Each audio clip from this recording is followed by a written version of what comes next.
Hey everyone, welcome back to another segment of HR Heretics. I hope you all are doing good. Nolan and I are feeling good this week. I just gave him some ration of trash, by the way, right now for not seeing the movie Casino. For those of you who are Kelly, I'm familiar, pretty sure that movie came out before I was born. it's unbelievable. It's a timeless movie. My kids have seen it. Casino They're movie. 14. You have No, I was 6. Great. Well, I homework was assignment. 6. Is it in black and white? Anyway, Casino, the original story about Vegas. Please check that out. Okay, so I wanted to get your take on this, Nolan. This is probably going to be a short segment. But I was watching this YouTube video. I don't know if any one of you saw this leaked video. JP Morgan's CEO, Jamie Dimon, slamming remote work and just how he was talking about this. And some folks told me, he did that on purpose. They planted it to get it leaked. I don't really care how it got out there. I've thoroughly enjoyed it. It was very entertaining. And also I thought it was kind of real. I mean, he was, I'm paraphrasing, but he's just like, listen, I know how this works.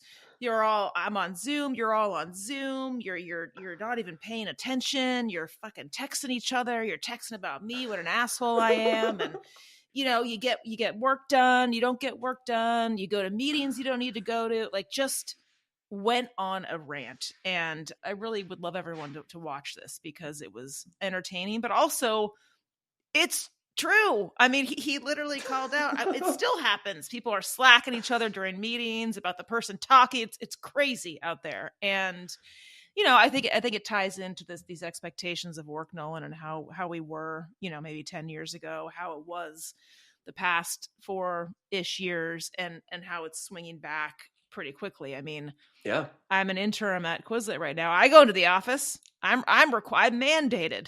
you have been red pilled, Kelly. I think is what has happened is you have been red pilled. This is like your red pill moment. Like, I can't believe you of all people love this video. No, I have not been red pilled. First of all, I don't take any pills. I've no. Anyway, different topic. I've always believed this. I never liked the whole RTO thing just because it was a no-win situation for HR leaders in 2021. And Todd knows it at Pendo. He agreed. It was hell on earth. But I never actually agreed with fully remote work. But I did agree with flexibility, and I do agree with judgment and working together in ways that matter versus a schedule for schedule's sake or control or whatever it is. So always agree with that.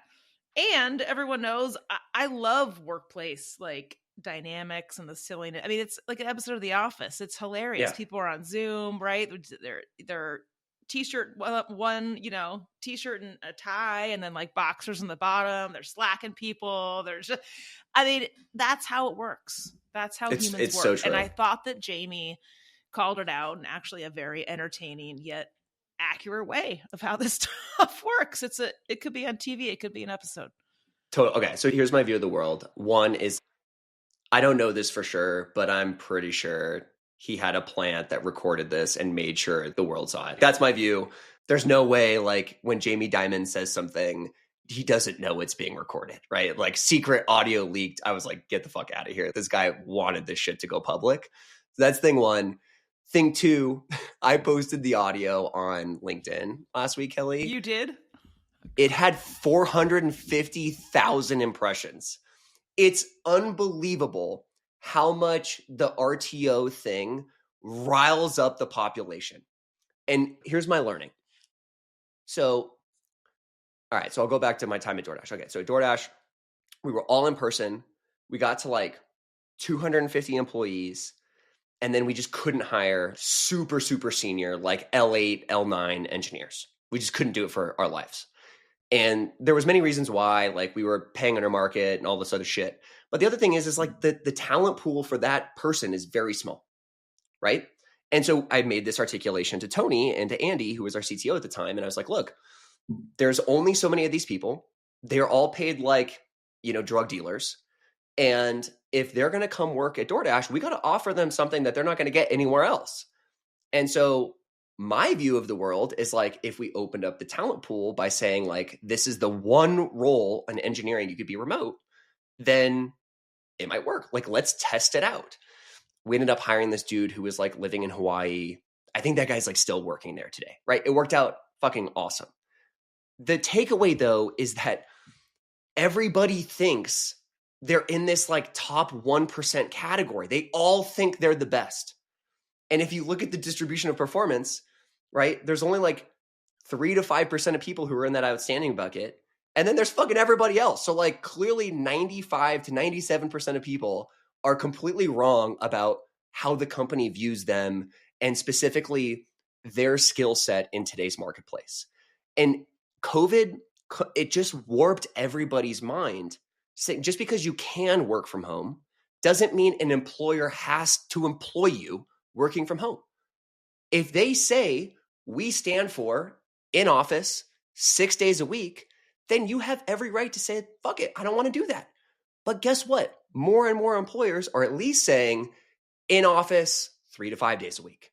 Like that is absolutely now the majority of companies. Certainly there are exceptions, but then there's trade-offs for those exceptions because they have a bigger talent pool such that like they can get more people such that salaries can be lower.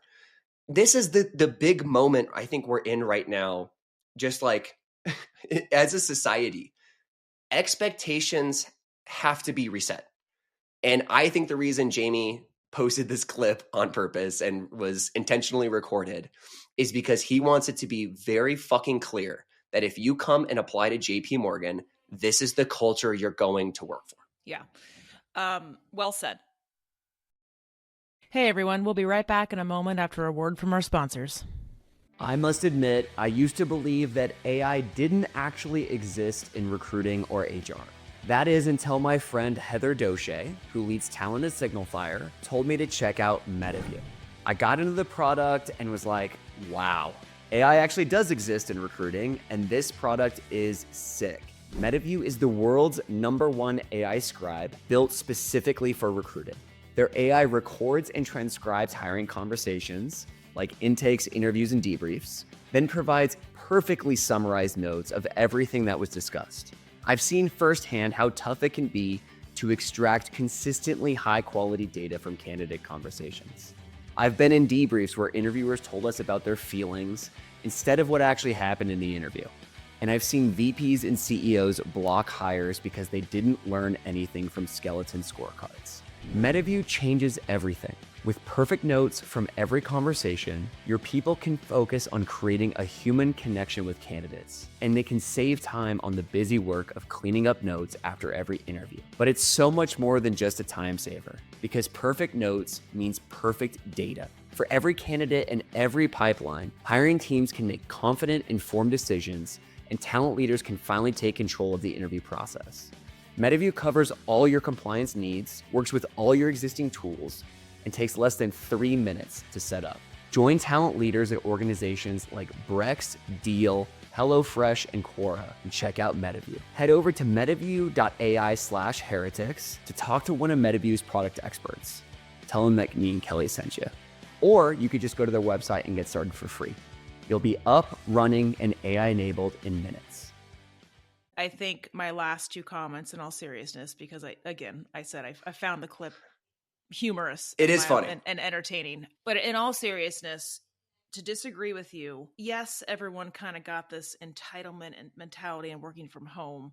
That's how humans are. I mean, we literally jumped into this.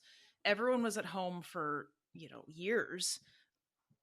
You become used to it, and some things come harder, some things become easier, and it's very hard for us to kind of move back and forth, right? Little things like, people are freaking out that the dog's at home now they got to get a dog. It's a whole thing. And yes, it could be entitlement and this and that, but it's also it's just human nature, and we got used to it, and everyone did it. And so even these non 1% of talent people, you can see how they got used to it and became an expectation. So now we're kind of undoing that. And to Jamie's point, it could be Jamie, it could be Sally, it could be Jan. I don't care who it's clarity of identity of what you're trying to do and why you're trying to do it. That's point one.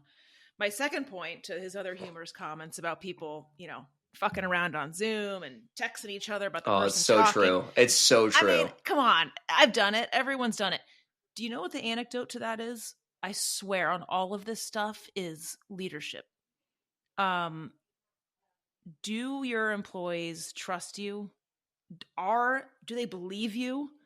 Do they want to fucking work for you, or are they just muscling through for a paycheck because they feel stuck? Do they feel like they're doing good work and you involve them and it's engaging and they actually show? I swear, if people feel like that, they do those things he's joking about so much less. The toxicity kind of goes away. Like, peers hold other peers accountable for not doing that kind of crap because they're in. But like, if you have a bad leader with a shitty team, of course they're going to do that stuff because you're a clown. Like, you're a joke to them. So I do think one of the major anecdotes of all of this nonsense is leadership. I do. I think that's a really good take. It's leadership. It's also, you could call it like a missionary versus mercenary sort of a thing. Like, do you actually have a company that people want to come work for and do their best work of their life? Right? Or are they coming and punching the clock and like every time I go to the fucking DMV, I'm dealing with Bob who's drooling, who like doesn't give a fuck about being there, who's just like intentionally moving slow to try not to get to the next customer because he wants to get to lunch 3 minutes early. I think that's the other thing too, is it has to be a combination of leadership and something like that's motivating employees deeper. Maybe that's the missionary mercenary thing, but it's got to be we got to motivate people. Right. And even if the team isn't motivated by the company itself or the CEO, like, you can still bring a group of people together that's motivated by each other, what you're trying to do. I mean, it is definitely possible. But I swear, if I took 10,000 companies and I correlated how much nonsense was going on, like during these meetings and side slacks and crap, with the leader and the respect for the leader and the performance of the team, there's some kind of regression there. We should run that. If anyone wants to help us run that. It's like we. I swear it's true. So anyway. I do agree with you. I think you're totally right. And I think it's a really well said point. Unfortunately, right now we're in a market where companies can just be like, fuck it, get back in the office. I'm going to look over your shoulder. Yeah. Well, we'll see how that works out. But check out the video if you haven't. Let us know what you think. Yeah. See you guys. HR Heretics is a podcast from Turpentine, the network behind Econ 102, Moment of Zen, and Turpentine VC. Subscribe, 5 stars, share it on Apple, YouTube, Spotify, anywhere you get your podcasts, all the things.